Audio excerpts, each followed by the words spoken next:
All right, so we're now into the this is the fourth video, and if you've watched along, of course, you know about the thing at Spanky's there, and one of the things, just to get out of the way, I obviously, I talk fast. I try not to do that. It's something that people have not complained, but they've kind of made me aware of over time that I tend to talk faster than people can keep up with, and it's something I have to consciously not do.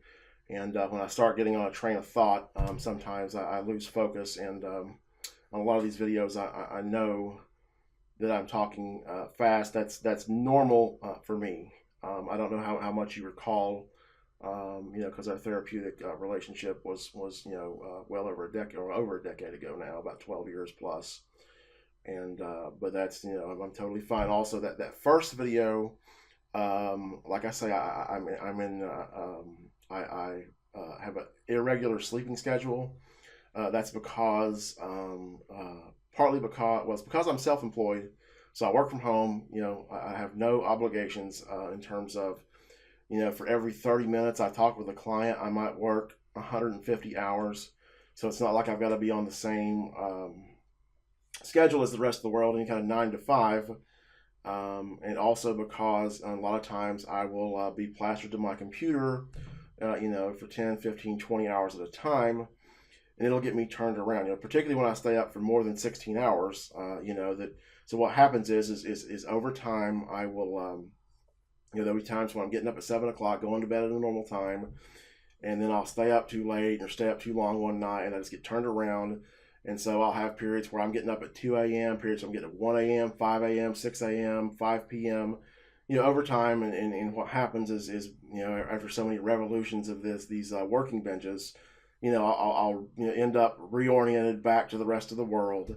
And of course, it doesn't interfere with me talking with my clients, because if I get up at 1 a.m., I'm still, up and at 'em and feeling, good at 10 a.m., and so I can call on my clients during the morning, and I've never had a problem, making appointments with my clients. But that first video, I made that about 1 p.m. to 1:30, that very first one, and I'd been up since about 1 a.m. And I've got some issues with the Zyprexa causes a little cognitive impairment, and a lot of times when I'm up for a while, it can make my thoughts kind of disorganized. But there's nothing to worry about in terms of there's it's not having kind of what I would call a symptom of any kind of mental illness. But anyhow, on the last video, video number 3, I believe I concluded that I go to Wells Fargo. I'm a superstar. I become a superstar very quickly. I'm someone who's looked up to, who's respected, who the other employees admire. That now I'd mentioned that at Bank of America I had people at my desk all the time.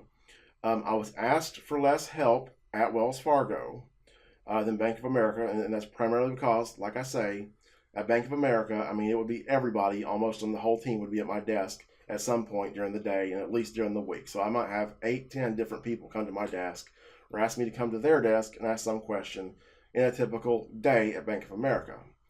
Now at Wells Fargo, because of the work that we did, a lot of the times, actually most of the time, I would have to go to the person's desk, and there was less help asked of me, particularly of the young guys that worked there. It seems like the guys were a little bit more proud in terms of asking for help than the girls were, and it was partly due because at Bank of America, you're getting judged on how many files you submit in this modification process, and it was something where you're supposed to submit 5 a day, 2 a day, 3 a day. It was what people were getting, and it was a very highly motivated thing to get these files through, and so I think that would kind of push them off the fence, and get them to swallow their pride a little more.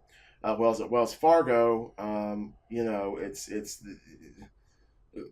the consequences are not so, it's not such a big deal, because they're going to be asking me where do I put this number, or what, can you tell me about this financial statement, or whatever. It was not their life and death. What would happen is a portion of their work would be graded by quality assurance, and they would get a certain number of points off if the number was wrong. So it's not a big deal, and so they would just kind of say screw it a lot and just wing it with whatever they did. But still, yet I was at people's desks all the time. I was at my friend Tooney's desk all the time. She loved me to death. Like I say, she had told me, she thought I was like a big brother to her. This girl Katie that took over the Food and Agribusiness East eventually, I stayed at her desk. And so like when she had the East offices, I was a big part of that, kind of being able to be sustainable. Because I helped her with her stuff all the time. It was almost every single day. I'd be at her desk for an hour or more, and she loved me to death as well. I thought I was great. She told me one time that I was her idol because she thought I was so smart.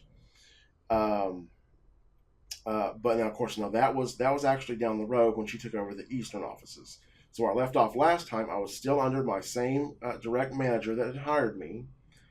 We had a site manager who, towards the end of the last video, I mentioned that he had kind of found an excuse to get rid of this overtime that I was promised. Like I said, had been cut down and cut down and cut down, and now it's getting cut down, almost down completely, by force feeding, or having me train these people, saying I have a week to train them, and after that, there's going to be no overtime, and I had so many hours to do this, plus do all this massive work. This is totally on a whim for him, and it put me through absolute hell. I almost quit, and then I was thinking about it seriously. And I think my manager kind of sensed that they'd pushed me too far, and so it was kind of, they backed off, and everything was fine. And I didn't harbor any hard feelings, towards him at all. My direct manager was a woman, or my site manager, who was a man.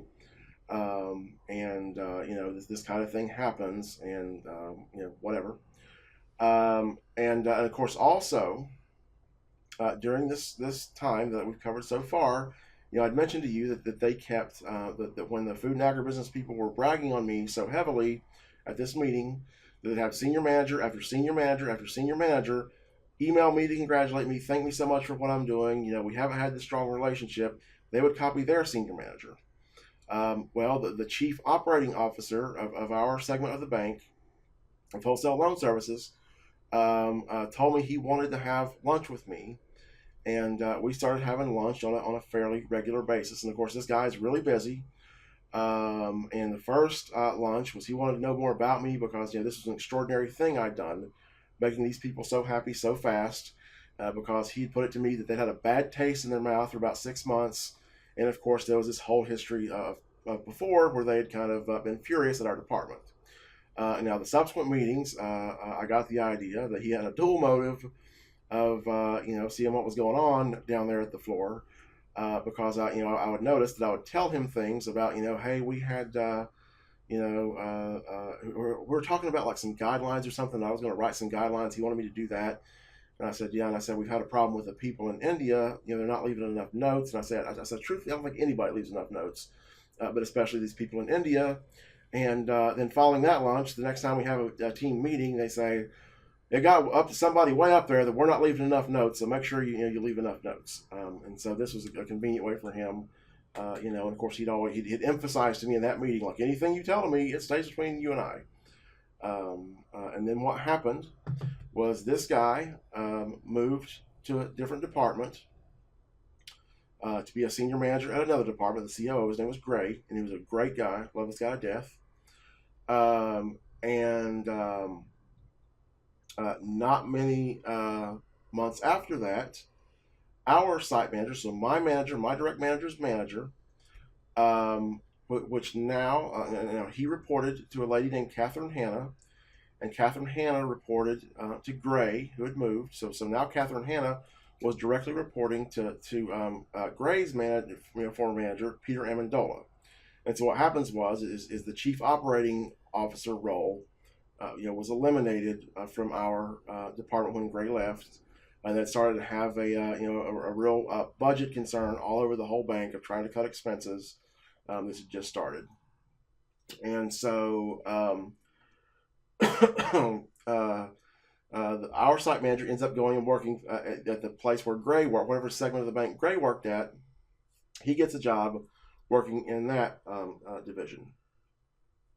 So this opens up the site manager role, and naturally, a bunch of the managers at our department in both Charlotte and Denver wanted this role. And my direct manager, was by a good margin the most qualified to get this role. She was like I say, she was the best manager that I ever had. A large part of the success that I'd have with my offices, wasn't due to her, I would say, but she certainly enabled it. She was someone that created an environment, where she just got out of my way and asked me what I needed, and everything worked out great. She knew the job real well. She had compassion. She could think of solutions. She was a hard worker, for sure. Now, there were some other good managers there. There was a girl in Denver that was a good manager that I didn't know so well, but she had applied. And then there was this guy named Marco who was he was just kind of after some money, and he was kind of he was okay. But none of them get the job. Who does get the job is this guy named Bill, who was referred by Gray, and through the grapevine, I heard that's why he got the job. That Gray Bennett, the OCOO, had such a pull on this department still yet. He says, here's my friend Bill. He needs a job. Hire him. Okay. Now I knew next to nothing, or I knew nothing about Bill when he got hired, and of course now my manager's pissed, that she's gotten cheated out of this role. And Bill and I very quickly started to have tension. When he first worked there, I'd have a meeting with him. And by the way, this thing with my offices, it was a constant concern of management as to what on earth is going to happen if I leave the bank, or I leave that segment of the bank even, with my offices, being there, because it was an incredibly tough portfolio to manage the customers. I mean, if you took the most 100 complicated customers in the whole bank, probably 70 or 80 of them would have been my customers, because in terms of what we were doing, in terms of the financial spreading, compliance, this stuff, it was just nuts. And and then the people, they had went off on the people in Charlotte before that had it before me, and they had a reputation, which, like I say, this is probably true. I don't blame it at all. But once you get them past a certain point, they just raise absolute hell. And this created a situation where, here we've got these offices, they love me to death, and of course I've got all of them, the central, the east people, I've got dozens and dozens, I don't know how many office people I have that are constantly lauding me, think I'm the best, and creates a situation where my department has to be kind of sensitive around me, because if they do something that pisses me off and it gets back to my offices, my offices are going to be on them. Plus this fact of, who the hell is going to keep these people as happy as Clint has, keep him happy at all, if he leaves. And a big concern that I had since I'd taken them over was I wanted to set it up so that if and when I did leave, that they would be in good hands. And the big thing that I wanted to do there was I wanted to create a bunch of really, really detailed guidelines. We had some guidelines that were made by a quality assurance team. A lot of them were wrong. It was a packet that might have been 5, 6, 7 pages. I don't know. It was very, very brief. And one of the things in my offices is our department, especially in Charlotte, had a very high turnover because there's so many finance jobs in Charlotte. That people are coming in and out of there all the time. My offices have these incredibly complex customers, and so they get an analyst. If it's a good analyst, it's going to work with them. It might take them a good 6 months to get past that learning curve where they even learn, the right way to do these customers, learn all these unique things about the industry, and then boom, they're gone again. And so this is literally, I took them over in April, beginning of April of 14. By June of 14, I was already in my spare time making guidelines. Now, everybody in the department shared this goal of how to hand this off, because, like I say, they were concerned about these people getting mad, whatever. They knew that it was much harder. There was no analyst that ever dealt with this work that would not tell you that it's way the hell harder, that it's nuts, that, oh my God, I don't know what I'm doing. it was common knowledge. So this Bill guy, he and I had a meeting, and I told him about my plans to set up a succession thing, and he was very enthusiastic. He said, "Man, when I'm talking to you, the time just flies." That man, And so we started off kind of good, but then we started to have tension very fast, and basically. One of them was he'd had a meeting with quote unquote the subject matter experts in our department. And he wanted me to be a part of it, and he had these ideas for how to do a training, and it was kind of goofy. And his purported purpose for this meeting was to, hey, I've got this idea. I wanted to run it by the subject matter experts to see if you guys agree with it, and if you do, then good. I'll pass this on to my boss. We'll get it done. Well, the actual theme was. I've come here and I want you to tell me exactly what I want to hear. And anything that you say, I'm going to cut you off immediately. This is not an exercise at all where our opinion even counted. It was to confirm his stuff so that he can say, hey, I ran it past the subject matter experts. And so I started throwing up some ideas, and he said, hey, Clint, well, let's table that. And that was a little tension where he'd started this little episode, that he wouldn't listen to me. And like I said, I had this perception, like I'm starting to get the idea that, hey, man, this guy doesn't know what he's doing. And over time, it became clear that this guy is a total moron. Now, I would say somewhere around 10% maybe, or maybe more, of the people, entry-level people in our department had a master's degree in accounting. Almost all of us that were there, entry-level or above, had a 4-year degree in something, usually finance or accounting, or a related field somewhere in business. There was a substantial amount of education that was, or at least knowledge of financial accounting that would be necessary to be able to do this job and learn it. I'm not sure that he ever went to college, period. For sure, he had never taken a single college accounting class. He didn't even know how to open the software that we use to do our job. The easiest work that we had, he would never have a prayer of doing. At one time, he was going to get the managers to get him something really easy and show him how to do it. So there was no reason whatsoever that this guy should have had this job. He is the poster child for the Dunning-Kruger effect. I couldn't, I don't know. I don't even know where to begin with. I mean, God almighty. I'll just skip sorry. I'll skip the too much details there, but just take it to suffice that he is an idiot. And like I say, he has this quality where he actually thinks that he's good at what he's doing. He's not able to perceive his own incompetence. Now we'd had our second thing of tension was this quality assurance lady named Elena, was well known for giving way more errors than any of the other ones. And she was well known that she had this trait that the errors that she gave you were totally something that you cannot anticipate. She would make stuff up on the fly and find a reason to say that your work was wrong. Now, this lady, there had been twice at this point since I'd worked there that I had to get up and leave because of her. I mean, literally leave. I could not stand to be there one moment after dealing with her. And what I later determined about her, this lady's probably, I would say, in her early 50s, early 60s, somewhere in that time range.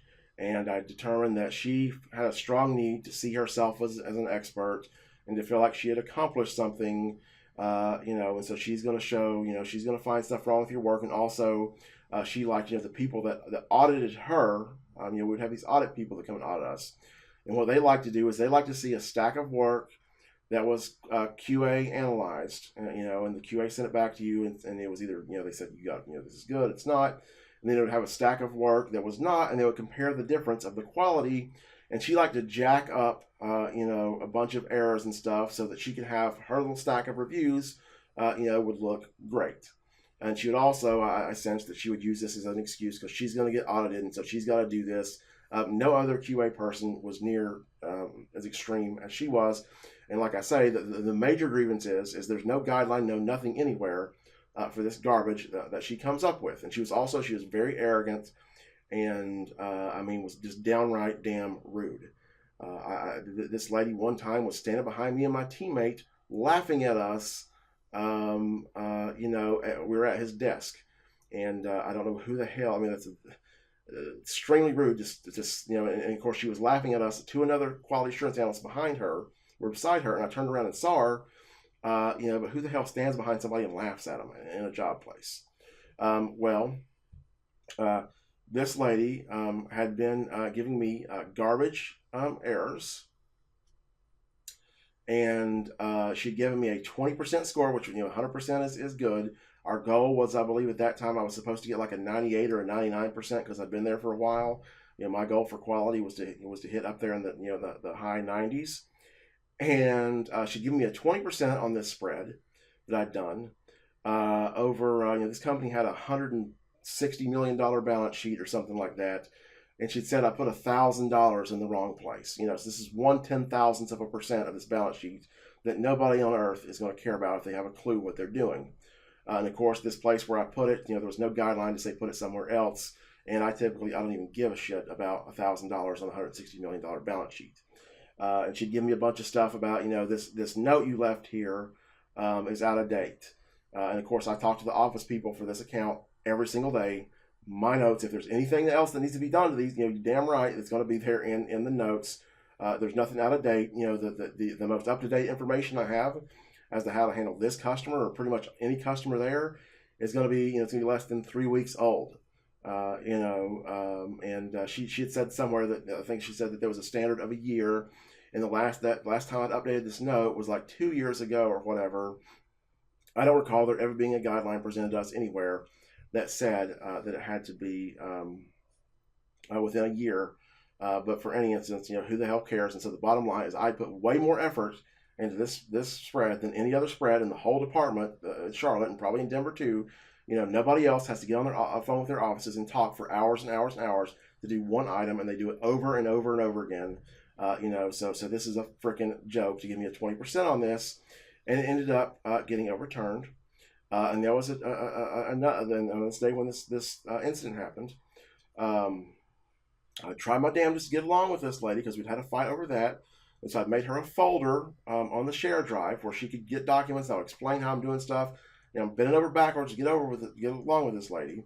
And we'd had a conversation. I thought things were going to be better. And I'm super stressed out. And by the way, at this point, I can't remember how many people I had under me. I was training more and more people as my portfolio grew, and they're trying to lessen this overtime.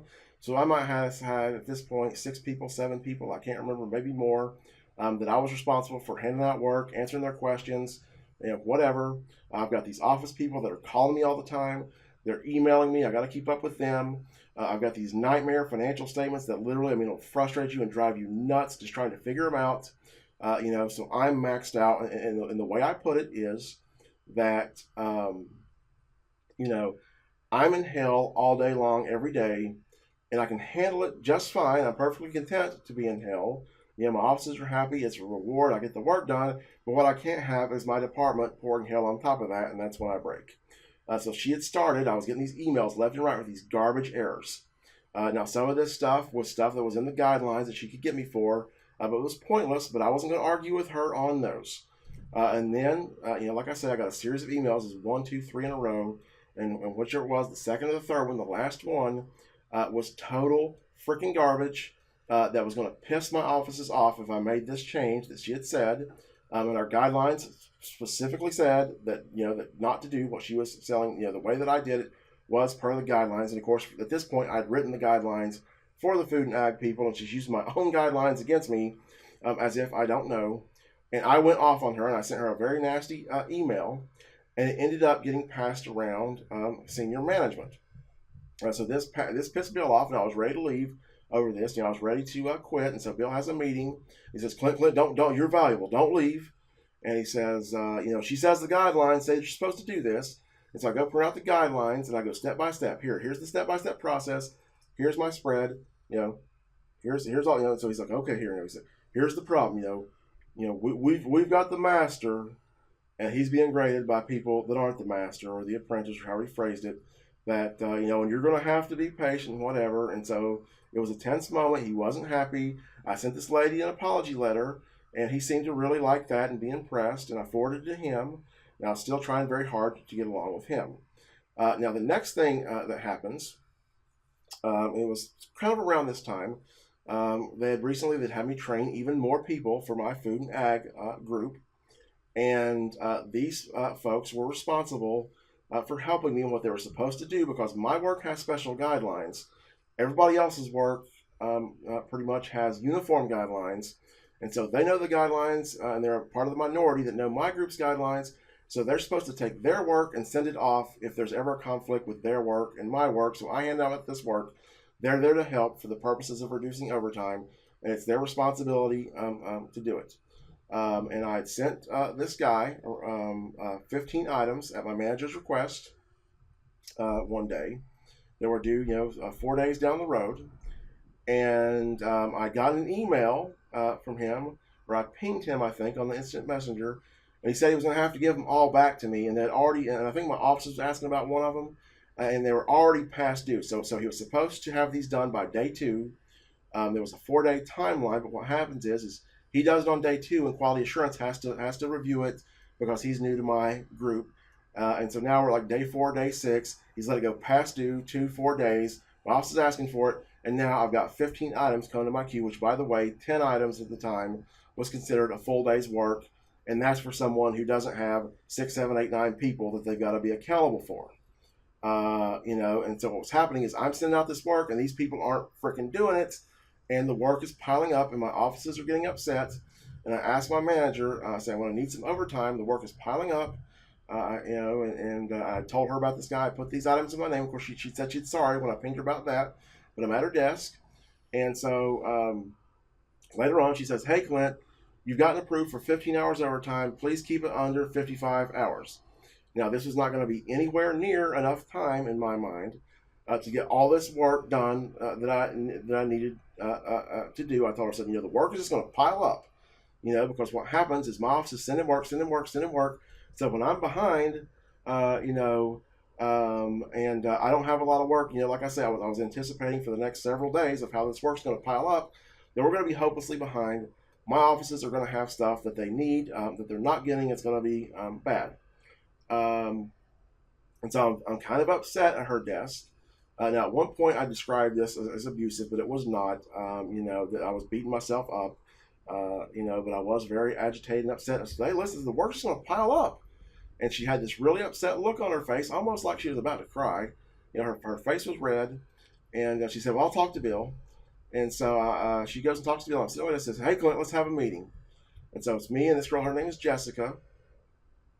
And he says, so you say you're going to let the work pile up? And starts going off on me and saying, I need you to realize that you're just another analyst, Clint. And you do food and ag, you're good, but you're just another analyst. And he says, and we're going to have to get over this, having to walk on eggshells around Clint. And he talks about how he had a meeting with his senior management. I believe it was that day. There was a call, and I'd come under their attention for having so much overtime over the past 2 or 3 years that I've been there. He quote work-life balance. That they had. They're asking, why am I having so much overtime when there's all these people with not work to do? Now the thing is, this me having overtime was deliberate by design from his manager. Okay, so he's a senior manager. His senior manager was well aware of the fact the whole time that I was going to have overtime continuously. It was supposed to be forever that I would have all I want. That was what I was told. She knew all about this. She's managing the payroll, whatever. So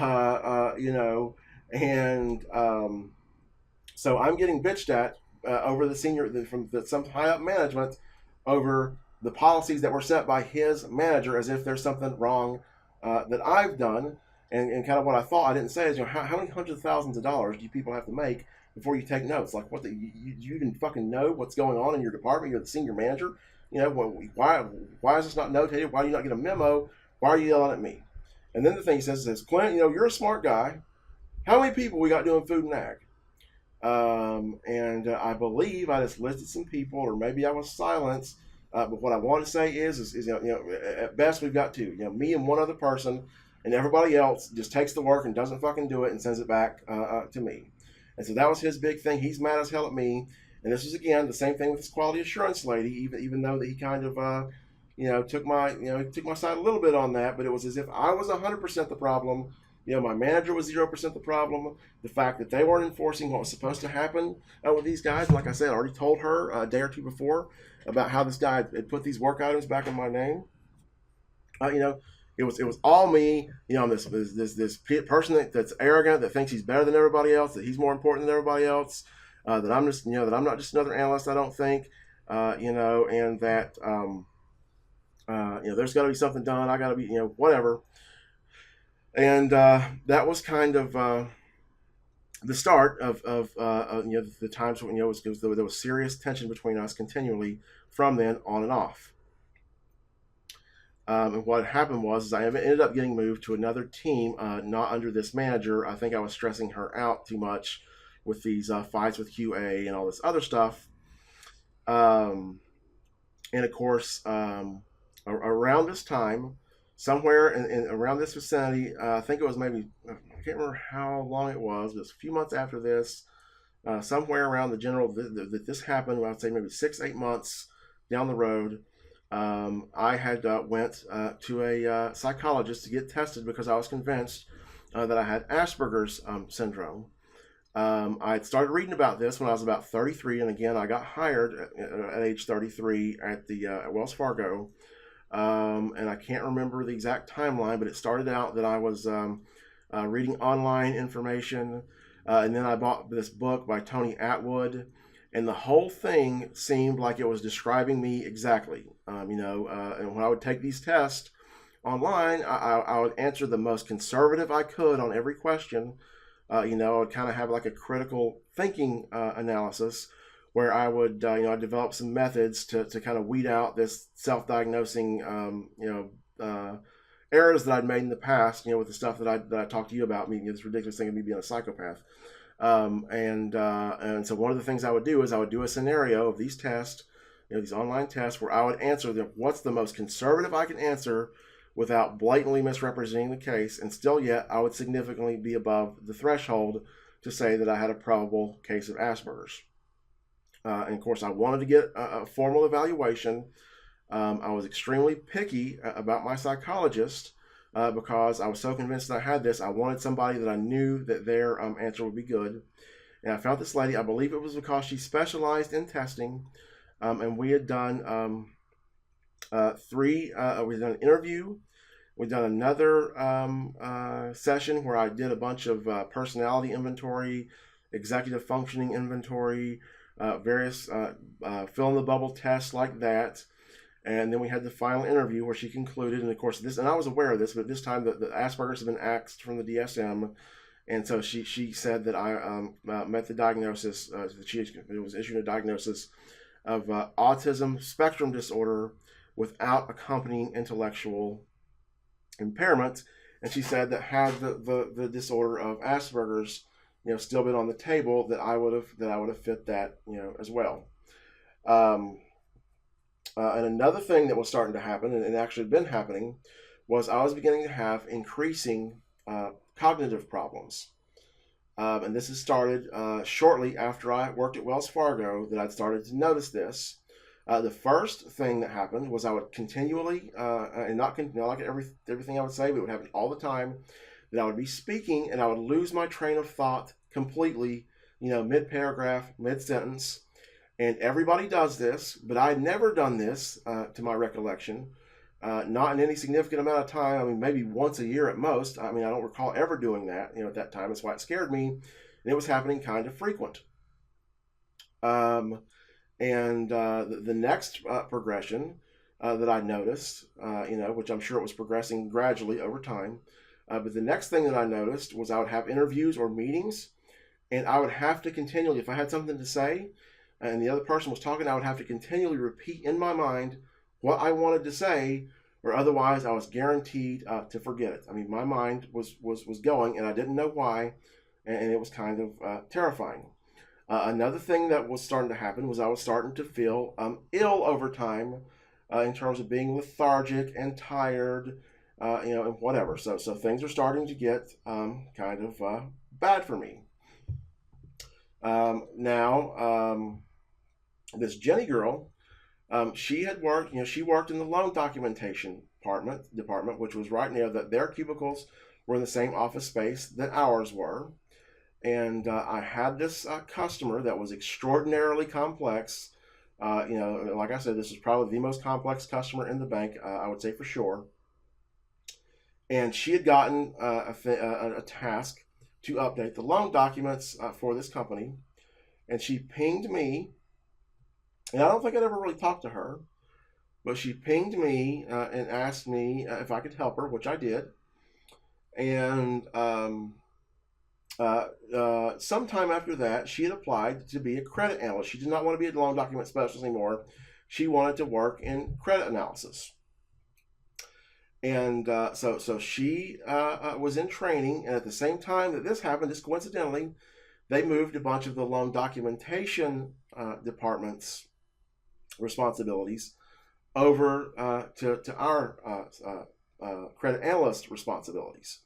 And the responsibilities that they moved were setting up the computer systems for the document tracking. So what that would involve is you would have these credit agreements, and they would have these requirements to deliver this document, this document, this document, this document. And we had to update this computer system to have all the right documents for monitoring. You got to set up there are all these guidelines about how you put this in there, and you had to put this set of notes that would explain what was going on. And it was not something that was very complex at all, but I didn't like doing it, and I was frankly too busy to worry about learning it, the hard way. Plus, we have this thing where these QA people, all of them to an extent, would come up with stuff you've never heard of, and it was a pain in the neck. And so as she's in training, I messaged her because at this point, from working this company, I think at this time we'd already started messaging each other kind of back and forth. I said, hey, I don't know if you know this. I said, but I'm the best here at this job. I said, I've got the toughest customers. I've got the biggest production. I've got one of the best quality records in the history of the bank. And I said, when you get out of training, you can help me with this loan document, setup, with setting up these requirements, and I'll help you with your spreads. And she was all about that. And there was this other girl in her training class named Tara that she was good friends with. And I can't remember who else was in her class. I think this guy Ryan Ryan ended up going out with Tara. I think he had already been working there. He'd already been working there a bit. And I can't remember who else was in her class exactly. But anyhow, so when she gets out, we start having this tit-for-tat relationship. And of course, she was overly confident on her spreads and compliances and stuff. And she would send me this stuff, and she would have this errors all over the place. And these quality assurance people would be giving her errors. I'd have to overturn them. And this job was stressing her the hell out. She's a perfectionist. She cannot stand to make errors, and it's really, really hard for her, if she does something wrong. And she also cared a lot about the work, about it being right. And she had big grievances with the way this department had done, where they'd sent these tasks were called, I don't know why they were called this, they're called ABCTs, what we called them, setting up these loan documents in the computer system. And these people were botching the hell out of them because we haven't been trained enough. And so the system that we put these in called eTrack was becoming a wreck. And she was saying, we've done this for years, and eTrack, it's becoming a wreck, and these managers don't know what the hell they're doing. The people don't know what they're doing. Management's not taking it seriously. And she would talk about how that nobody listened to her, nobody thought she was important, that her feelings are disregarded, and that she does all this stuff for the bank, and they don't appreciate it. And so she was having grievances with the bank, or with our department specifically. Around this same time again, the next, and this was really the thing that killed me about this place, or the big thing, was when our offices submit work it's an electronic queue, and it comes with a default timestamp of 4 days. Now, the office can change the timestamp if they want, but if they just put it through there, it comes through that it's due 4 days from now. So they got a spread of compliance we're supposed to have it done in 4 days. Or if they put on there 10 days, we do it in 10 days. If they put on there a date of 5 days, they had a default option of 4 days. They had another default option of 10 days. Then they had an option to put any day they wanted. And then the final option, they could mark it as a quote-unquote rush request, which meant that we had 24 hours to do it. And those were meant to be for prospects that we didn't have, prospects we don't have a lot of time to move on. For customers, if they've got some kind of sudden thing that needs to be done for a customer, they can submit that as a rush request, where their office will incur an allocated charge for the rush request. And the purpose of that was to water down the rush request, because before we had that policy, it was like they were sending every other thing as a rush and overwhelming our department with work. And of course, these people, they get their customers send them the documents, and they don't automatically come to us. And so probably what's happening there is the offices are having backlogs of documents, and all of a sudden they realize, hey, I need this, holy shit. And they're sending all this stuff in that they could have well sent in 4, 5, 10 days down the road. And it wouldn't be something where they had to put it on our department, for immediate turnaround. In any other circumstance other than that they're just kind of dragging themselves in terms of getting it to us. And of course, now this is all internal Wells Fargo people, so it's a net nil for the bank overall. But somehow, these offices are judged by their profitability, and I think it's like a $200 charge gets allocated to their office for excessive for each. I think it's like 15% of their customers can be rush request. And anything after that, they get charged $200 fee. But anyhow, the default was 4 days. But the policy had always been in Charlotte, and I believe it was the same policy in Denver, they had this option, was that if the office didn't need it, in other words, the only time something was past due was if the office actually needed it and it didn't get done. So what you could do is you can go in the computer system and extend the due date as needed. And it was kind of mainly an honor system. Of course, the offices can complain, but it was more of an honor system that they assume, hey, if you've extended the date, then the office don't need it. So I would have stuff in there, I'd send 5 days, 6 days, whatever it happened to be. And other analysts in Charlotte did this constantly. And so we would have a report that would come out every morning about what's past due, what's due in this number of days, what's due in this number of days, this is the workload report of how many items each segment has, Denver and Charlotte. And then, of course, we started to have, I believe, India. I can't remember if India was ever even on the report. But this report that came out would not show when the items were submitted. It would just say due in this many days, past due, due in this many days, based on the date that was in the computer system for all our items relative to the current date.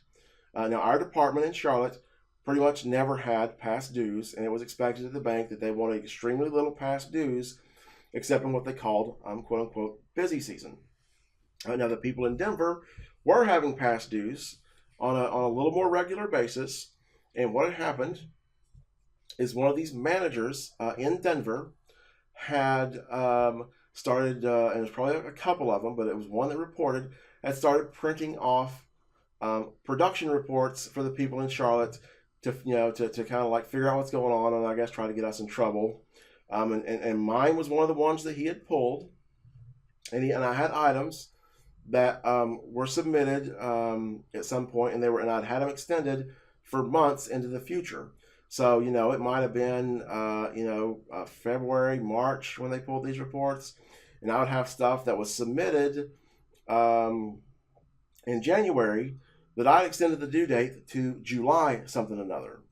And I had some that were a little less dramatically pushed out. And then I had all kinds where the dates had been toggled, a few days, a week, whatever the case may be. And this report, by the time they showed it to me, was a little bit old. It wasn't the most current report, but my senior manager, Bill, said, there's got to be an explanation. Clint's a good employee, and he was talking to me. He said, so that's why I called you over here. And what I explained to him was that, we'd had these issues with QA. Me and QA fought all the time, or had disagreements, and it was an issue for the department. I didn't want this kind of thing to repeat with this lady that we'd had this tense exchange with. And so what I do, the way to keep QA off my back was to leave mountains and mountains of notes in our systems where we did these financial spreads, so that they would not have any question as to why I did something. So that way, so basically I'm preempting them from misinterpreting and saying, hey, this number's wrong. I would have a note in there like, here's how you turn it. Go here, go to this page in the financial statement. Per this line, per this note, this expense is of this nature. This receivable is of this nature, so that's why this goes here. Now the problem is with these customers, because they're so complex, and this customer in particular had it was like I believe 8 spreads that go for this individual customer I had to do. This is that same customer, by the way. It's like the most complicated that there's probably in the whole bank for what we did. Same one that Jenny did these loan docs for. And so what I do to keep my offices happy is I will do the spread and send it to my offices. And and rather than waiting for however long it takes me to go in here and put hours and hours and hours into making all these notes, I would give it to them. They got it when they need it. I would push it way the hell out, and then when I got around to it, I would make all these notes, and then I would turn it in. And so when I turn it in, then it goes off our report. It's no longer on the past due, the due in the future. It's off that report. It goes to QA. And then they review it. They've got all these notes. They can be happy. It keeps us from arguing. So that was the explanation for that one that was pushed way out. And I said, and by the way, I've already turned that one in. And of course, about that, he asked me to print a new report. He wanted to show him. He said, that makes a difference. That's good. We can show him that. This other one, my offices were needing to get some more documents for this item. And it was taking them a while to get it. And so I pushed this one way out, and the purposes of pushing them so far out in the future was so that I have to go there every single day and go in the system and push it out one more day. So it's like coming on Tuesday, I'm going to have time for this one or this one or this one. So I go in and I extend them all a day at a time, and I'm ended up spending 30 minutes or an hour a day or more because I've got so much work if I have to move stuff out one day at a time. So I just say, here, I don't know when I'm going to get this done, so I'll just push it out into some extreme future date. And in that way, for sure, I'll have it done by then, and that'll save me from having to extend the date more than once. But this other item, my office needed some documents, and the normal policy there, I'm not sure this is written, but this was a common practice, was the office didn't get you what you needed within so many days, you were supposed to terminate the request. Now there are a few problems with this. One is that having it on this report, because it doesn't come on the morning report for the whole segment of the bank, for the Denver and Charlotte. But when I pull my individual reports, it's always on there, and it helps me as kind of a reminder that I see, okay, here's what we got in the future. And so, and of course, when I see them, I'll see these dates that are way out, and I'll remember, like, hey, this is the one I needed this for, and so I can get on my office periodically and say, hey, we still needed this outstanding piece of information for this customer. We still needed this, we still needed this, whatever. And so it was a great tool that helped me do my job. If these things get taken off the report, they get forgotten a lot of the times. And of course, a lot of this stuff was where the document that was required for the request was sent in, but it was some additional piece of information I needed from the company to do the spread, or some additional schedule of the statement, that they had sent that I would like them to provide. That my office said, yeah, we're going to need that because we're going to need that information. So not in all cases I could mark the document unreceived. So now we have this situation where it's off my report. If I terminate, it's off my report. It's off my office's report. And that means we can both forget about it. And then, months and months later, we realize that we screwed up and this thing has went way, it gets them in trouble for their audit. That they're supposed to keep these things done in a certain amount of time. And, they have a compliance certificate that's months old that hadn't been tested. And if they get audited, that looks bad. It especially looks bad if they're in violation and we never even tested the damn thing. So again, it was a tool for me. And I did, I gave my offices a break. I didn't like to ask them to do anything. And I didn't see any harm. I didn't see anything that's bothering anybody at all. Just to push this thing out way out into the future, because it's off of our workload in terms of, this morning report they send. about the workload for the site is kind of how they, it's got what's past due, what's due today, what's due tomorrow, 2 days out, 3 days out. That's how they judge how much staff they need, how many people should be able to work overtime, how many people can take PTO, all this stuff. Well, if I'm pushing something out months into the future, it's off that. So it's not affecting their calculations at all as to how many people they need to work this week, who can go home, etc. And so, although I've been conscious of this policy, like I said, I don't know if it was ever written down. I just kind of ignored it. And so they told me to start terminating stuff when this happened. And of course, the thing is the nature of my customers, because they were complex, and my offices and I had established this way of working.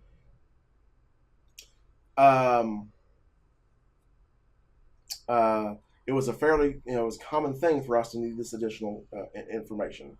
The nature of our work meant that we would need it more than other analysts, far more, and so that, I thought that was justified as well. But so I started, whatever the thing was however many days old it got, I'll go ahead and terminate it and just deal with it.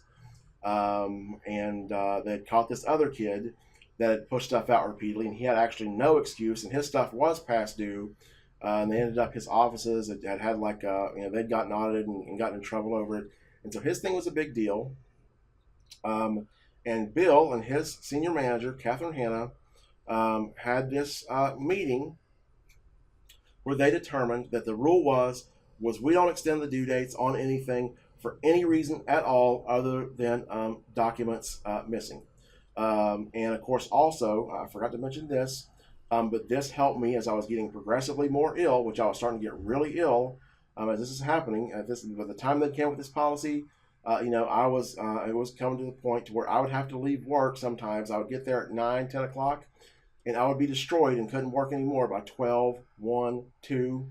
And it was a thing where it was unpredictable as to how long I might last in any day.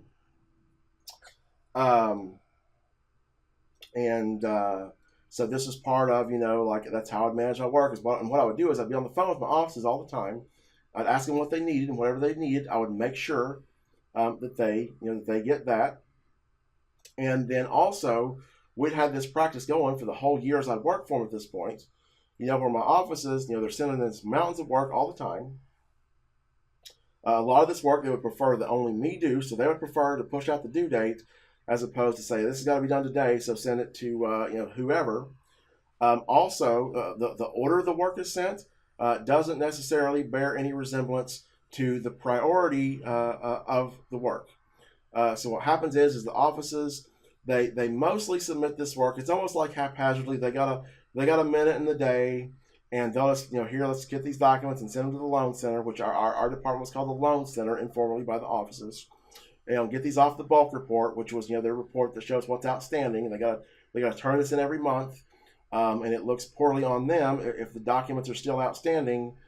So and of course that's a document violation. It shows up, and so when they turn on the bulk report, they don't want to have a bunch of what they call red on the bulk report, showing that our customers aren't sending in their documents. It's kind of like, you guys are letting your customers run wild. We've got these reporting requirements. We've got $100 million exposure here. And how are we going to know what's going on with this business if we're letting them go, 2-3 weeks without sending us the statements they're supposed to send us, 2-3 weeks late. So they would send the stuff in. And then, of course, often they would also have a motive sometimes of sending stuff in, like, hey, I need this, so I want to get this in there real fast so that the loan center can do it. But for the most part, most of the stuff they sent wasn't that urgent. The reason it came with a 4-day timestamp is because these people are busy as hell, and that is the default. So what happens is they send in all this mountain of work, not necessarily, or in general, no rhyme or reason as to the day it's sent in overall. And what would happen is you would have something in your queue that's due today, or you've got a bunch of stuff due tomorrow that you need to get ahead on, and then you've got something that's due 3 days out, and your office will get a call from the agent bank or from the customer that there's some big change. They need an increase on their credit line. They need, there's a covenant violation we got to address, whatever. And so all of a sudden, this thing that's due 3 days out becomes the top priority. They had no clue of this until just today, and they don't want to send a rush request that's going to cost them money. And meanwhile, you've got 2, 3, 4, 5 things in your queue today that they don't care about. That this company is not a priority. They've got all the time in the world to deal with them. The hot item is what's here. And so we would do this constant prioritizing where I would just ignore the due dates and ask them what they needed. And most of the stuff that they needed, I would get them early. No, they were never, ever, ever. Nothing they needed was ever late, period. Not one single time did they need something and not get it at least by the time that they needed it at any cost. Not literally 4 years I was there, or 4.5 years I was there. For 4 of those years, roughly, it was that group. It was not 99%, it was 100%, no failure at all. And like I say, they were usually stoked because a lot of times they say, hey, I need this, this is an important item. I understand you're busy, but if I can have this one like in 2 days or 3 days from now, if I could please get that, and I would prioritize it so they get it like a day early, 2 days early, that they can, get on top of this thing, and not be pressed, at the last minute. And so my offices and I, we had this way of working. It was our customary way of doing things where they would get stuff early, or they would avoid rush requests in exchange for letting me extend the due date on other stuff. And like I say, the other benefit was that they would be able, to avoid getting into any customer rush requests where they get charged. And then also the prospect rush request, I'd always done those the same day. It was actually you had until the next day. And of course, these prospects, because these are often people we don't have in the system, so our customers, we've got a years of history built up. So we're typically getting one financial statement, each month. These prospects, we might not have any info on them. So as opposed to getting one statement to spread, you might get 6, 10, 15, 20. There are times that I would get 30 or 40 or 50 spreads for one prospect. And the reason I would get so many, like, when you have these that are 50, 60 spreads, is because these farmers are in risky businesses. And so what they do to segment their liability, or to reduce their liability, is they segment their business into tiny. They have one entity that hauls the produce. They have one entity that grows the produce. They have one entity, they got some production, animal production. And they'll have that separated into multiple entities. And the purpose is you have a corporation that you have this liability shield between the corporation and the owner. And so that means that if the corporation gets sued or whatever happens, the owner is shielded from liability. Now the problem with that arrangement, where you have a simple arrangement, you've got all the business housed under a corporation, the owner is housed separately, is still, if you've got a hell of a lot of assets tied up in this corporation, and this is what your business depends on, you're still at risk there. So what they do is within the corporation, they will have, like I say, 10, 20, 30. I mean, I've seen them that have 50-something corporations that are all, they all serve a common purpose of doing this one activity of, making money for this farm. But there's a liability shield from entity to entity to entity to entity to entity. And sometimes they would have them, I'd see this really commonly, is if they had like a real estate facility, some real estate where they were doing their, whatever it was they were doing, they would have one entity that owns the real estate. They would have another entity, again, wholly owned by the same people, same family, same shareholders, another entity that would rent out the real estate. And the only assets they would have was like a desk and a phone and whatever they needed, to ring up the real estate transactions and take the rent for this real estate. Which again, they're basically, so you've got a rental company that's contracting out a piece of real estate to this agricultural production company, all owned by the same thing. And what happens is if somebody falls and cracks their neck in this animal, this whatever they're doing in this real estate, say they're slaughtering cows, or somebody's hand gets caught in some piece of machinery, it gets cut off, and there's some kind of negligence, the liability falls on the company that is renting the real estate. And so this gives them leverage in court, where they're not going to be subject to a 20, 30, $40 million judgment that they're going to be held over a barrel in court for years. What's going to happen is they're going to say, okay, you say we're negligent, we don't agree, we're not negligent at all, or maybe say we are negligent, but your claim that you want $10 million, for your thumb or your hand or whatever it is, or your broken leg or your or whatever you got is ridiculous, and we're going to offer you $20,000, whatever they want. I mean, basically they can offer them whatever they want. It's like 20,000, 100,000, just name a figure. We'll sell it for you right now out of court for that. If you'd like to take us to trial, go ahead. What's going to happen is it's going to be you versus this legal entity that has no assets except a desk and a phone and a computer, and you can whatever the court awards, we're going to declare bankruptcy. You can liquidate our phone, our desk, and our computer, and take that, and we're done. So it gives these people. I don't want to. I can't put motives in their mouth. That it probably isn't that they're trying to get off scot-free. For whether they're hauling something and the driver's drunk or is negligent and runs over somebody in an 18-wheeler full of grain, and he's got 18-wheeler full of grain, plows it over somebody, or somebody trips and breaks their neck on this real estate, or whatever they're doing. They're saying, hey, we're not going to pay for any of that, or we're going to do the hells we please because there's nothing that people can do us anyways.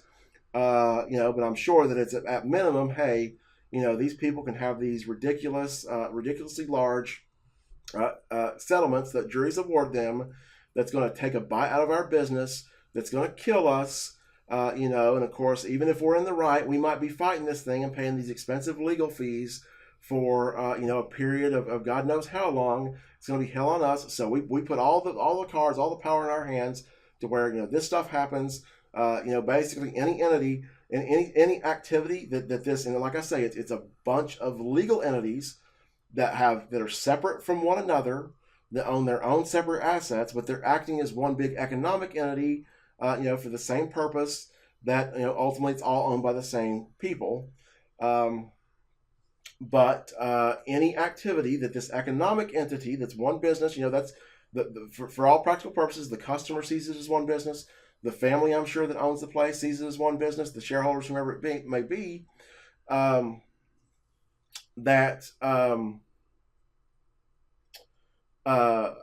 any activity where there's a huge exposure of liability, potential liability for injuries, for harm, for whatever, they make sure that activity is carried out by some entity, which has next to no assets.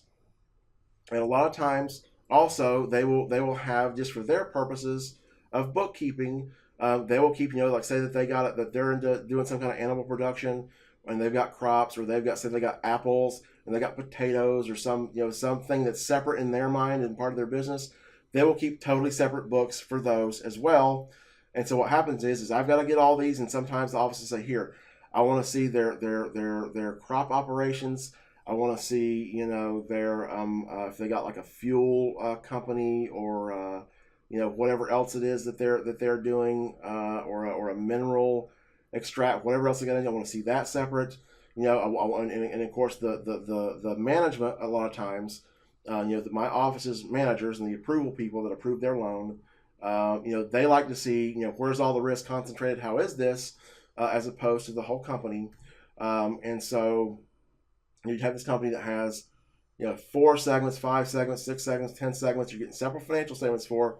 They would want all of those individually, and then they would want one big combined thing for the whole company, which is really hard to do.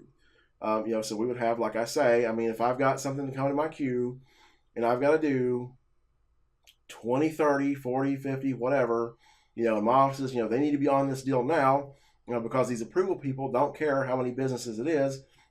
The company sure as hell, the approval people and my offices are on the same timeline, because this customer is not going to wait around forever for this loan. So it doesn't matter if they send us 2 statements, 5 statements, 10 statements, 50 statements, whatever we need, we got to get it fast. And so I would, hey, I'll boot out all this work, and we'll work on this for the next 3 days. Like I say, if you've got 60 spreads that need to be done for the same company, they want me to do them all. They're not getting them that day, that same day almost. There's pretty much no chance of that. But to get them as fast as possible, I would push out, a whole big other gob of work. So now here I am. And by this time, I think I'm up to like 12. Eventually, I was up to 16 analysts that I was sending work to, possibly more. And these people are all coming to my desk with questions, and I have to answer, filled out work to them. My offices are sending me their work and saying, "Hey, could you look at this? This doesn't look right, or they made a mistake."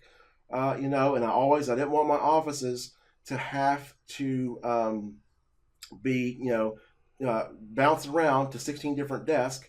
And so I'd have them come to me with all of the mistakes, so that I could fix them. And then, of course, we had this inbox where the offices can send complaints, and I would get fielded those as well if my office is ever sending kind of questions, concerns, complaints to that. And again, with these people that I've trained, once again, I mean, I would say I might be up to 9, 10, 12. I can't even remember at this particular time, but it was a hell of a lot. And I'm handing out work to these guys, and they're still not getting it done. They're still not, I've always voiced this concern that, that these guys, they don't do the stuff when I send it to them. They're supposed to outsource their work because everybody and their brother can do their work, but, they're one of the only ones that can do my work. So we might have, 40, 50 analysts at this time on shore. We've got a bunch of India analysts, and we've got, 10, 15, 16 that can do my work. My work has to take priority because, if there's going to be excess capacity, it's going to be all on these other people, not on my people. And so I'm here, I'm feeling like absolute hell. I'm absolutely, what would cause this a lot of times, for whatever reason, was when I would eat, especially if I would eat some kind of, like food that's kind of rough on my system, like some chicken tenders or something. And even if I would eat just some kind of regular food, it would tank me. And I would literally, it was not a mild lethargy. It was not anything mild at all. It was absolutely horrible. I can't last another minute was the feeling I had. Like I felt like I was going to fucking die. And my offices had noticed this, and of course the whole time they'd known me. I've been working, started out working 60, 65 hours a week, for a whole 16 months. There's hardly a week goes by. I work less than 55. Then the overtime gets cut gradually over and over. But they see me working all the time. I'm there. And then all of a sudden I get into this position where I'm leaving at 2 o'clock. I'm leaving at noon. I'm getting sick all of a sudden. I'm having to ping and say, "Hey, can you wait for this tomorrow? What do you need? Because I'm dying right now. I got to get out of here." And so this is something that the offices, the management, that they are all aware of. It had been going on for a while, and it was getting worse. My offices are still, that they're on this program where they need their stuff, so they'd still be asking for it early. I would do it however I can. We've got this big priority about these past due items. We can't have. The thing was there was massive pressure about these past dues. This was the number one freaking priority for the whole department, and it was stress on all of us. Like our management was, hell balls to the walls. We can't have one past due. It was a big damn deal. If one shows up on your report, you have to have a meeting with your manager. And like I say, it was this constant stress over this stuff. And so I'd have these things where it's like I'm at work. It's 4 o'clock in the afternoon. I'm feeling really, really bad. And some kid that I sent 9 items to says, "Hey, man, I'm not going to be able to get this stuff done because I've got to go I've got to meet somebody, or I told somebody I'd be here. I got an interview or whatever."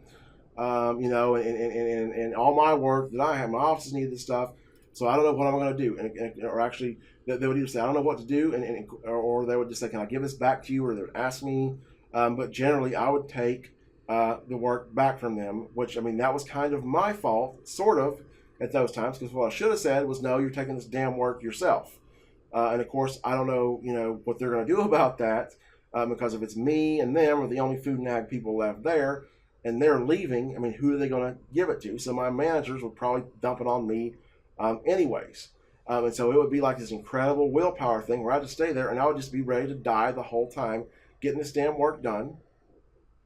Around this time period, I'd also, as I'd been getting sick, I went to a physical doctor who said that I met the basic criteria, the minimal criteria for diabetes I met. And so it was like if your A1C average ever hits, I think it's like 2 or something like that, that you are diabetic. And so what he says, you're by the book, you are diabetic.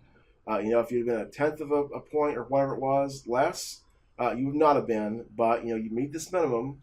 So I'd started taking metformin.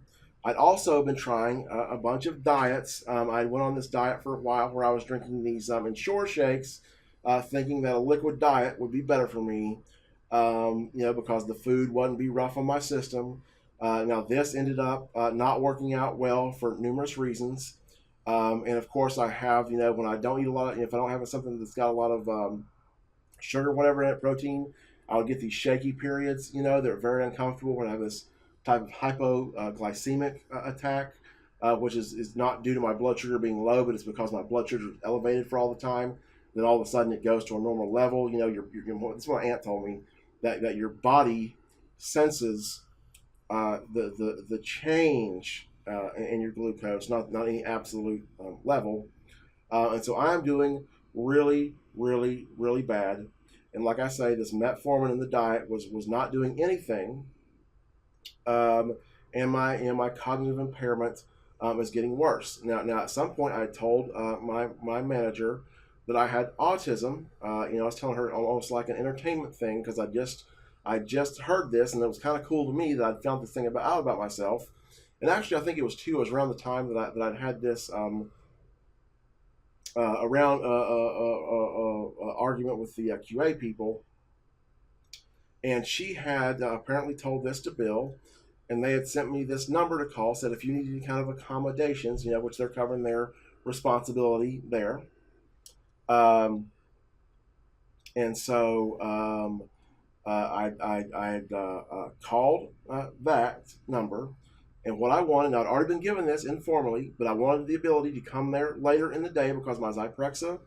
And oh yeah, by the way, when we determined that my doctors and I had determined that this Zyprexa was the cause of this tiredness problem. It was also the cause of my cognitive impairment. I finally got terrified enough. I was starting to have near dementia symptoms that I went to a neurologist, and he said, we've seen this before. He said, I want you to get neuropsych testing. We're going to set all this up. We're going to EEG. He listed several protocols there that we were going to do. He said, but my hunch and my concern is I thought maybe it's the Adderall, because I thought I was on a pretty high dose of Adderall, and I knew that Adderall was kind of it was derived from the same molecule as crystal meth or methamphetamine, and so I think maybe this stuff is really bad for me, and that was kind of my suspect. And he said no. He said Adderall's been studied; it's safe. He said you're on a high dose, but I've seen one hell of a lot higher. That it's that this doesn't happen. He said, but I've seen this before with Zyprexa. He says it's not my favorite medicine.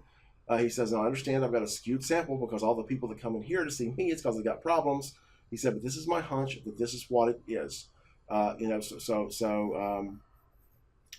want you to start working with somebody, with your doctor, your psychiatrist, that's somebody that's an expert on bipolar disorder, which is one of the reason I take the Zyprexa. Once you get an expert, he said, I don't want to tell you what to do there, but when you get an expert, it's meaning basically saying, I'm not an expert, but you've got one. Let's get them on there and see what kind of alternative medicine schemes we can work on getting you on less Zyprexa. Or actually, he was wanting me to get off Zyprexa and find a better alternative medicine is what he wanted. And so I had asked this lady at the accommodations, at the Wells Fargo accommodations. So I wanted to come in later because my original site manager wanted us to be there by 10. Our new site manager wanted us to be there by 9. And that was hard for me. And so I'd already got this approved that I have to come in late. And of course, I have to go and leave early to get my prescriptions, which that was not uncommon in our department. If you had to leave early, you could almost always do it. So that wasn't much of an accommodation, but I did have that. I asked for that. And then I asked for leeway on this pushing out work thing. And I gave my reasons because it was absolutely killing me. Now, this lady, when I talked to her on the phone, she had basically insinuated, that the purpose of these accommodations were for me to meet my production and quality goals for my department, and this SLA is part of our overall score. And so she made kind of clear that I wouldn't be able to get that. Now at the time, I felt kind of bad for, like, because I'm sensitive to this perception of me milking the system, of trying to you have this thing, this kind of stereotypical thing where people, they get Medicaid and welfare and all this stuff, and when they don't really deserve it, and it's kind of like they see their disability as a ticket, to a bunch of freebies. And so she said that she was going to get back with me and send me some documentation about a medical leave if I ever needed to do one of those, that I had to fill out this paperwork if I want to do one of those, and that she would talk to my manager. So my manager comes to me and says, so he says, hey man, what you want to do, you're wanting us to not have to do this SLA, and to work around this. And of course, this has been a concern. I'd voiced this to everybody there, all the management. They knew this stuff put me through absolute hell, pure fucking misery. I said, well, she talked to me about that, and I don't even want to do that. Like I said, I was conscious because I asked something that I couldn't get, apparently. And so I can't remember the rest of our conversation, but he left. She called back. She said, okay, here. She said, Mark already told you that you can't have SLA. I said, hey, listen, that I got the idea from our last conversation, so I'm no longer even asking for that. Like I said, I'm feeling self-conscious for asking. I don't want to come across as asking for too much, like I'm trying to cheat the system, that I'm trying to skew the results of our scorecards, my scorecard relative to everyone else. And then she's talked to me that I can get the coming in late and the going for prescriptions was fine. And that was kind of the end of it. Now this pushing out stuff had me so disturbed, because it was a more and a more obsession with the department. So of course what happens is all these analysts start making excuses to push stuff out. And of course they were still pushing, a lot of them would push stuff out without leaving a note. They would get caught, and so the manager's hammering down. People are having meetings, they're having to bullshit, and every single time they start this shit, I get more and more. I mean, it drives me literally freaking insane to even hear about this shit, because it's so stupid. There's no benefit to it whatsoever to anyone. It makes my life hell, and this is their fucking obsession. Okay, so as this goes on, I start to tell my offices that I'm being put through hell.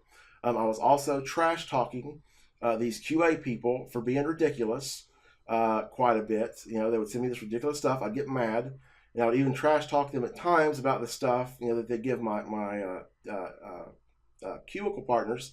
And part of that was that they would send me stuff. My office would send me stuff and ask me to check on it, and I would say, well, this is wrong, and I'd look, and the damn thing had been reviewed by QA. I'd say, what the hell's going on here? They review this work. It's clearly wrong. This other guy that does my work does this. They let it go to you wrong. They don't pick up on this, but they break their freaking neck to find something wrong with my work. I'll say, yeah, I know. And so I would sometimes, I'd ask these QA people questions for, I'm trying to preempt them from giving me some garbage error, because these fights that we had were a big problem with the department. I couldn't stand these conversations, because once again, I've got a moron management team. The senior manager's a moron. The managers don't typically know what the hell they're doing, at least not to the extent that I do. And it's this pulling teeth exercise where I can't explain to them why the hell I'm right when I'm totally right. It's intense. I wanted to avoid it. And so if my offices say, hey, this customer, your normal guidelines, somebody's put done this way, but let me give you the explanation as to why that this is a different scenario. So I'd ask these QA people, to try to get their clearance on it before I turned the work item in. And a lot of times it would be a big damn teeth pulling process.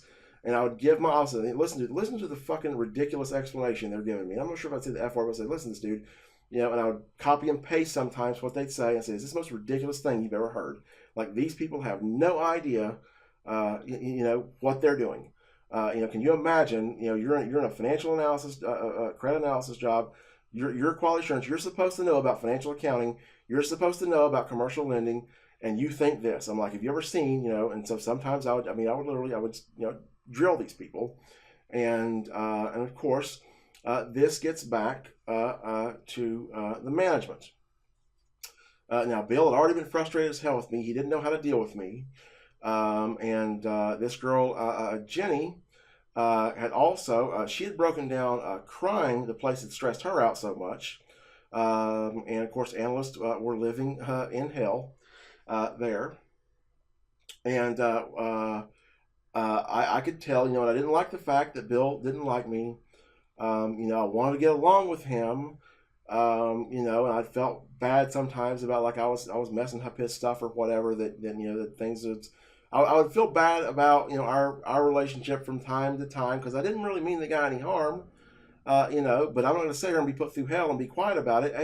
Well, the main, because I can't control myself. I'm feeling like absolute hell. I'm, ready to fucking die at this place, and I'm getting nailed by these stupid errors.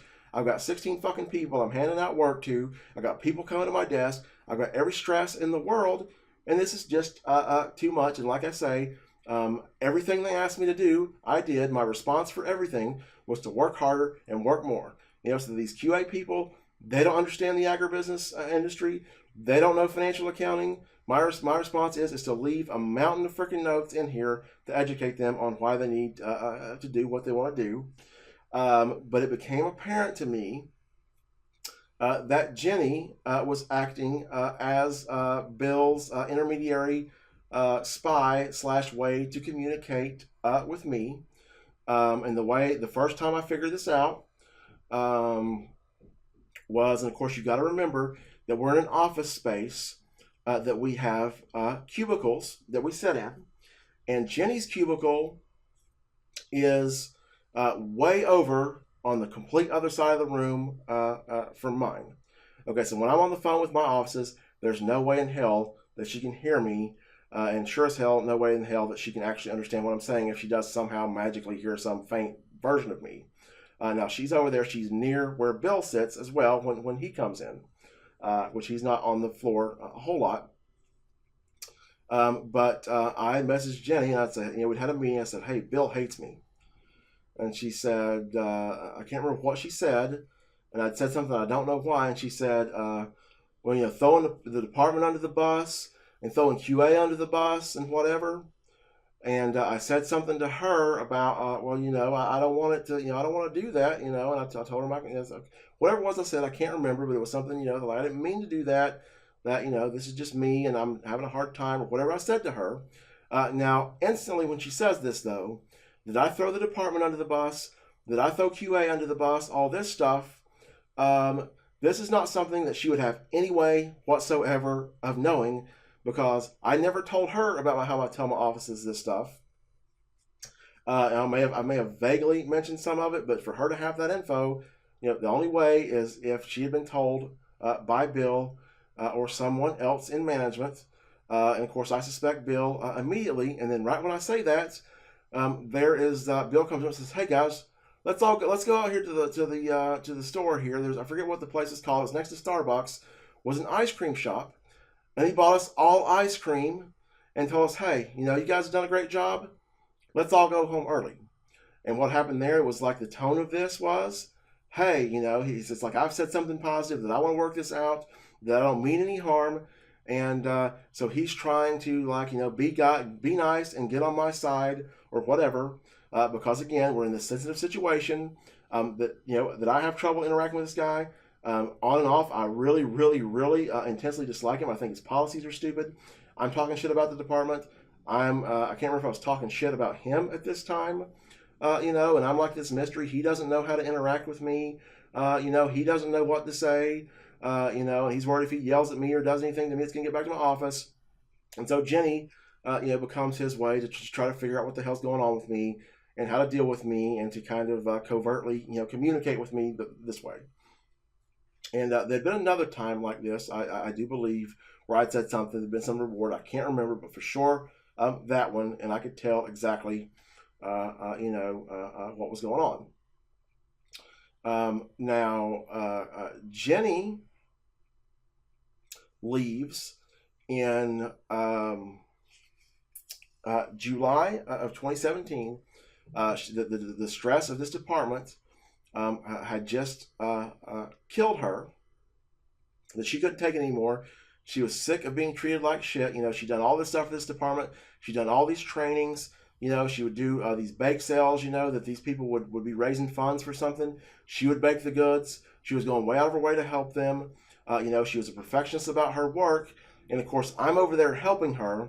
And so everything that she does, you know, and of course, now when you do this work, if you know, you would have typically about you would have 5 items total on your spread. So you get a statement from a company, and then there's going to be 5 items or more that you are graded on that you didn't do. So if it's wrong and you send it to the office, it's on you, no matter if you did it or not. And so, you know, I'm over her desk, and we'd be looking at stuff and say, hey, look at this. Okay, you got 4 years here. This is wrong. This is wrong. This is wrong. This is wrong. These whole things are a mess. And she was, you know, nowhere near as good as me at this credit analysis stuff. Had no idea, you know, what to do. And you know, she's got these production goals. They're asking her to meet these high goals, to have this quality. QA sent her errors, you know, and she would cry at her desk when QA sent her errors. And I could tell about this girl from the moment I met her. Somehow I just had the sense about her that she was someone who could get her feelings hurt very, very easily. I later described it to her that I think that maybe somebody made her feel small. And I said, I could sense that about you. And what I meant was, you know, that I could sense something about you that, you know, that like, you know, that she could be really hard on herself. And so she's got this constant anxiety of nothing before me is right. I can't trust none of this stuff. You know, the department doesn't appreciate me. I'm telling them stuff about E-Track being a mess, and they just ignore me. And, you know, and Bill was having these things for these guys that were getting terrible scores on this E-Track when QA reviews them. They would have her coaching these guys, and what it would end up being is she would be doing the work for them all the time, and she would say, you know, listen, these guys are never going to learn. You know, they haven't been trained enough, and it's no benefit whatsoever for me to come in and do the work for them. Or, you know, I send them, I say, hey, this, and this is wrong. They send it back 5 or 6 iterations at a time. It's still wrong. You know, that this place has become too much hell on her, and she left. Now, this time, by this point, we've become pretty good friends, and we continued to talk outside of work. Again, this is July of 2017, and I stayed there, you know, and actually, let's see here. It was actually, now that I think of it, the neurologist with the cognitive impairment was, I believe that was that? Yeah, that was after she had left. So the problems with the Zyprexa and causing this metabolic issue, that was in the past. You know, that happened during this time. And of course, I mean, I even started this when my first manager, the one that I was originally hired by, this tiredness had started even when she was there. And like I say, I can't remember when we determined it was a Zyprexa. You know, but it was well before, you know, this whole shebang with this pushing out stuff, you know, whatever. But the place continues to be more and more hell on me. You know, it's this thing where Bill is, he pretends as if Food and Ag is just some other, you know, he has this aversion to me thinking that I'm different than anyone else. And so it's like he treats it like there's no additional burden on me at all. It's not on anyone else. You know, that we got other people that have special projects. They have to do this. And, you know, there's no respect for the hell that I'm going through. And I would go through these periods where I would be absolutely ready to go. You know, like this place is driving me nuts. And this thing with this stress about pushing work out would get me so upset at times that I would literally think to myself, I want to go home and kill myself. You know, like I was literally that fucking stressed. It was, you know, I'm here, I'm ready to fucking die. You know, I've got all this fucking work I got to do, you know, for nobody's benefit whatsoever. You know, I've got to sit here and do it. I don't feel like it. And so what I would do is, you know, I'd stay there, get the willpower. I'd make some BS excuse, which by the way, by this point, you know, the BS excuses were left and right as to why to push out work. You know, work was still getting pushed out. The system that imposed on us was stupid and not manageable, and even the people in Denver were pushing out work. And I've been heard from QA that all kinds of work that gets pushed out with no reason why. And my Jenny's manager had even told her and several other employees, when they had stuff due that was due that day, and they had stuff to do, he'd say, push it out based on questions for the front office and go home. Which obviously, when he's telling you have questions for the front office, I mean, he's just, he's telling you the bullshit. But there was still attention to this. I didn't like breaking the rules. I tried to play by the rules all I could. And then there's this thing, if they catch you and ask you a question, and whatever the hell it may be. And so I would just, I would be, from that, the fact that I feel like hell, the fact that I've got all this stress on me. All of it together was enough that I couldn't stand it. And of course, the killing myself thing was because that I felt at the time like I had nothing to fall back on. If I quit this job, I'm going to tank immediately, and I'm going to have to go back to the mountains, and it's going to be terrible. I'm not living in that hill. I can't have my life crumble. And this was a constant source of stress, always, by the way. That anytime I started to have financial difficulties, I mean, even like if I would bounce a check or have an overdraft fee, that would be literally enough to throw me into a panic, tears. Not necessarily having an intent, but feeling like, oh my God, I'm going to die. I can't live by this. It was horrible. And also with this pushing out thing, the big reason, one big reason, and I would say the biggest reason why this is the stupidest policy ever, is like I'd said before, the offices have to turn in a bulk report every month. They start working on it at about the 20th, I believe, and it has to be done by around the 30th. And this is a report that has all the outstanding dockets. So say, hey, this has been received. They'll have these red. They call red of this has not been received, this has not been received, this has not been received. So what happens is not only is the work submitted not necessarily in order of priority, it's honestly kind of haphazardly. In general, particularly with my offices and with everybody's offices, it was everybody's, particularly mine, because they have so much crap to do, so many customers. Again, my customers are in a risky business, so 80% of them plus, and by this point I had 330 something customers assigned to me, 80% of them plus are on monthly reporting.